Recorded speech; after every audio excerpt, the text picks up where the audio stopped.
National Weather Service in northern Indiana has issued a severe thunderstorm warning for southwestern Elkhart County, Indiana, northwestern Kosciuszko County, Indiana, northeastern Marshall County, Indiana, southeastern St. Joseph County, Indiana, until 3:15 p.m. Eastern Daylight Time. At 2:37 p.m. Eastern Daylight Time, a severe thunderstorm was located near Lakeville and moving east at 35 miles per hour.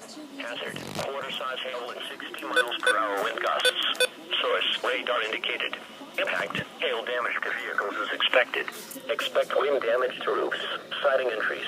Locations impacted include Bremen, Napanee, Wakarusa, Milford, New Paris, Lake of the Woods, Wyatt, Locke, Southwest, 4 Acre, Grappleton, and Hastings.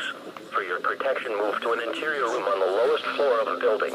Repeating, a severe thunderstorm warning has been issued until 3:15 p.m. Eastern Daylight Time for the following counties in Indiana: Elkhart, Kosciuszko, Marshall, and St. Joseph.